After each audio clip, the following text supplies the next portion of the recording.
ඔයා අලුතින් නිර්මාණ කරන කෙනෙක්, එහෙම නැත්නම් අලුත් පරිශ්‍රණ කරන කෙනෙක් වෙන්න පුළුවන්. ඉතින් ඔයා ඔයාගේ අලුත් නිර්මාණයට, එහෙම නැත්නම් පරිශ්‍රණයට පේටන්ට් බලපත්‍රයක් අයදුම් කරන්න බලාගෙන ඉන්නවා වෙන්න පුළුවන්. හැබැයි අද අපි කතා කරන්න යන්නේ ඔයා පේටන්ට් බලපත්‍රයක් අයදුම් කරන්න යනකොට කළ යුතුම දේ සහ නොකළ යුතු දේ. ඉතින් ඔයා මෙන්න මේ දේවල් දෙක හරියට කරේ නැත්නම් ඔයාගේ ලක්ෂ ගාණක් වටින අලුත් නිර්මාණය, අලුත් පරිශ්‍රණයට පේටන්ට් බලපත්‍රයක් ලබා ගන්න බැරි වෙන්න පුළුවන්. ඉතින් අපි ඉස්සෙල්ලාම කතා කරමු ඔයා පේටන්ට් බලපත්‍රයක් අරගන්න යනකොට ඔයා නොකළ යුතු දේ මොකක්ද කියලා. ඔයා අලුතින් නිර්මාණය හොයාගෙන, එහෙම නැත්නම් අලුතින් පරිශ්‍රණය කරලා ඔයාගේ නිර්මාණයේ පත්තරයක, එහෙම නැත්නම් YouTube channel එකක, එහෙම නැත්නම් මොකක් හරි රිසර්ච් ජර්නල් එකක පළ කරනවා වෙන්න පුළුවන්. මෙහෙම කරොත් ඔයාට ඔයාගේ novelty කියන එක, ඔයාගේ නිර්මාණයේ නවතාවය නැති වෙලා යනවා. ඉතින් අපි දන්නවා පේටන්ට් බලපත්‍රයක් ලබා ගන්න නම් අපිට දේවල් කිහිපයක් සම්පූර්ණ කරන්න ඕන. ඒ දේවල් ගැන අපි කලින් වීඩියෝ එකකදී කතා කරා. ඒ වීඩියෝ එක ඔයා බැලුවේ නැත්නම් ඔයාට මෙතනින් බලන්න පුළුවන්. ඒකදී අපි කතා කරා අපිට පේටන්ට් බලපත්‍රයක් ලබා ගන්න නම් අපේ නිර්මාණය, එහෙම නැත්නම් පරිශ්‍රණය අනිවාර්යයෙන්ම අලුත් දෙයක් වෙන්න ඕනේ. එහෙම නැත්නම් novelty එකක් තියෙන්න ඕන. ඉතින් ඔයා ඔයාගේ නිර්මාණය සංග්‍රහවක, එහෙම නැත්නම් YouTube channel එකක, එහෙම නැත්නම් research journal එකක පළ කළාම ඔයාගේ නවතාවය කියන එක නැති වෙනවා. මොකද ඔයාගේ නිර්මාණය දැනටමත් මහ ජනතාවට විවෘත වෙලා තියෙන. කියන්නේ ඔයා publish කරලා තියෙන්නේ. ඉතින් මෙන්න මේ හේතුව හින්දා ඔයාට ඔයාගේ නිර්මාණයට පේටන්ට් බලපත්‍රයක් ලබා ගන්න බැරි වෙන්න පුළුවන්. හැබැයි කලබල වෙන්න එපා. මොකද ඔයා දැනටමත් ඔයාගේ නිර්මාණය ගැන, එහෙම නැත්නම් පරිශ්‍රණය ගැන සංග්‍රහවක, එහෙම නැත්නම් YouTube channel එකක, එහෙම නැත්නම් research article එකක පළ කරලා තියෙනවා වෙන්න පුළුවන්. හැබැයි ඔයාට පොඩි සහනයක් තියෙනවා. මොකද හේතුව ශ්‍රී ලංකාවේ බුද්ධිමය දේපල පනත යටතේ ඔයා ඔයාගේ නිර්මාණය ගැන හෙළිදරව් කරලා තිබුණත් අවුරුද්දක් යනකම් ඔයාට පේටන්ට් බලපත්‍රයක් අයදුම් කරන්න අවස්ථාව තියෙනවා. මේකට අපි කියනවා grace period එක කියලා. ඉතින් මෙන්න මේ grace period එකකින් හින්දා ඔයාට පුළුවන් ඔයාගේ නිර්මාණය ඔයා දැනටමත් publish කරලා වුණත් අවුරුද්දක් ඇතුළත ඔයාගේ පේටන්ට් බලපත්‍රයට අයදුම් කරන්න.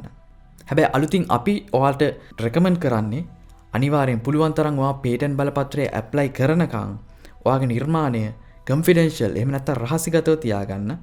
ඒකෙන් ඔයාගේ පේටන්ට් බලපත්‍රය ලබා ගන්න තියෙන සම්භාවිතාවය වැඩි කරනවා. දෙවෙනි කාරණේ තමයි අපි පේටන්ට් බලපත්‍රයක් අයදුම් කරන්න යනකොට කරන්න අවශ්‍යම දේ මොකක්ද? ඒක තමයි පේටන්ට් සර්ච් එක. එහෙම නැත්නම් පේටන්ට් සෝදිසි කිරීම. මොකද හේතුව අපි පේටන්ට් සර්ච් එකක් කරේ නැත්නම් අපි දන්නේ නැහැ අපේ නිර්මාණේ, එහෙම නැත්නම් අපේ පරිශ්‍රණයේ novelty එකක් තියෙනවද කියලා. මොකද සමහර වෙලාවට සමහර නිර්මාණකරුවන්ට එයා පාරේ යනකොට, එහෙම නැත්නම් නනා ඉන්නකොට එයාගේ wow fact එක, එහෙම නැත්නම් idea එක ඔලුවට එනවා. ඉතින් මේව idea එක ඔලුවට ආපු ගමන්ම එයා මොකද කරන්නේ? ඒක පේටන්ට් සර්ච් එකක් නොකරම පේටන්ට් බලපත්‍රයක් අයදුම් කරන්න යනවා. හැබැයි මේකෙදි සමහර වෙලාවට ඔයාට වගේම ඒක මීට කලින් මේ ලෝකේ වෙන කාට හරි ඒ idea එක ඇවිල්ලා තියෙන්න පුළුවන්. එහෙම නැත්නම් මේ නිර්මාණය කවුරු හරි කරලා තියෙන්න පුළුවන්. ඉතින් ඔයා මේක කිසිම හොයා බැලීමක් කරන්නේ නැතුව පේටන්ට් එක අයදුම් කරොත් ඔයාගේ කාලය, ධනය දෙකම නැති වෙලා යනවා. මොකද හේතුව ඒක දැනටමත් කෙනෙක් හදලා, එහෙම නැත්නම් කෙනෙක් පේටන්ට් බලපත්‍රයක් අයදුම් කරලා තියෙන්න පුළුවන්. ඉතින් ඔයාට පේටන්ට් සර්ච් එකක් කරගන්න දත්ත පද්ධති වර්ග දෙකක් තියෙනවා. පළවෙනි එක තමයි paid services, අනිත් එක තමයි free services. ඉතින් මේ free services ගැන කතා කරොත් ඔයාටම ඔයාගේ නිර්මාණයට අදාළ keywords ටික දාලා ඒ දත්ත පද්ධති වල search කරලා බලන්න පුළුවන් ඔයාගේ නිර්මාණය අලුත් එකක්ද, එහෙම නැත්නම් දැනටමත් ඒ දේ වෙන කවුරු හරි හදලා තියෙනවද කියලා.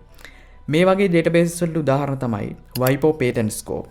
ඒ කියන්නේ ලෝක බුද්ධිමය දේපල සංවිධානයේ නියාමනය කරන patent scope කියන database එක. ඔයාලට මේක free access කරන්න පුළුවන්. ඒ වගේම Google Patents. ඒ වගේම Espacenet European region එකේ database එක. ඊට අමතරව USPTO. ඒ කියන්නේ ඇමරිකා එක්සත් ජනපදයේ patent database එක.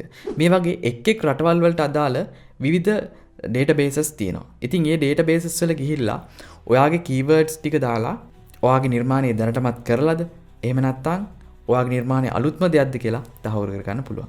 ඊට අමතරව paid services වලට ගියොත් හිතන්න ඔයාට ඔයාගේ නිර්මාණය ගොඩක් ගැඹුරින් search කරන්න ඕන.